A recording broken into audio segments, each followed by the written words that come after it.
మీ business ఏదైనా మీ జిల్లాలో promotion చేయాలంటే అది మైత్రి మీడియాతోనే సాధ్యం. ఇప్పుడే క్రింది నంబర్కి కాల్ చేయండి.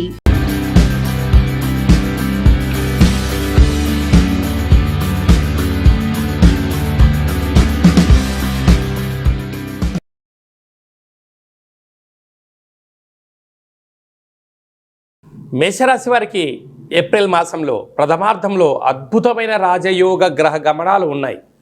ఇలాంటి కాల సమయంలో ఎన్నడూ లేనటువంటి విధంగా ఈ సంవత్సరము ఆదాయ వ్యయాలు కూడా చాలా అద్భుతంగా ఉన్నాయి. ఒకవైపు ఏలనాడు శని ప్రభావం ఉండినను అద్భుతమైన జీవితం ఎలా పొందాలో ఈ వీడియోలో సవివరంగా సంపూర్ణంగా తెలుసుకుందాం. మేషరాశిలో ఏ నక్షత్రాలు వస్తాయి అనగా అశ్విని నక్షత్రంలోని 4 పాదాలు, భరణి నక్షత్రంలోని 4 పాదాలు, కృతికా నక్షత్రంలోని 1 పాదం కలిపితే మేషరాశి. రాశాధిపతి కుజభగవానుడు.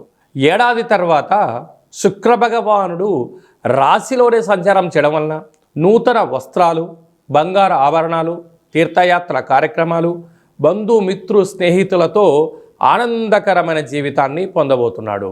ఎన్నడూ లేనటువంటి విధంగా విశేషమైనటువంటి ఏకాదశి స్థానంలో త్రిగ్రహ సంచార స్థితి.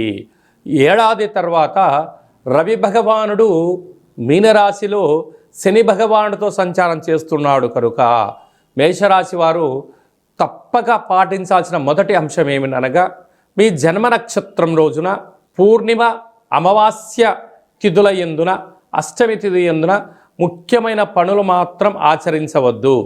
సర్వత్రా అద్భుతమైన అఖండ రాజయోగము నిత్యము మీ సొంతం అవ్వాలి అన్నట్లయితే ఈ చైత్ర పూర్ణిమ సందర్భంగా ఒక ఎర్రటి అంటే నీటిలో ఎర్రటి కుంకుమను కలిపి చంద్రభగవాన్ని అంటే రాత్రిపూట చంద్రుడు కనపడుతూ ఉంటాడు, ఈ నీటిలో చూసి ఆ యొక్క తిలకాన్ని మీరు బొట్టు పెట్టుకోగలిగినట్లయితే ఈ శని దోషం తొలగి ఐశ్వర్యం కలుగుతుందని చెప్పి గమనించాలి.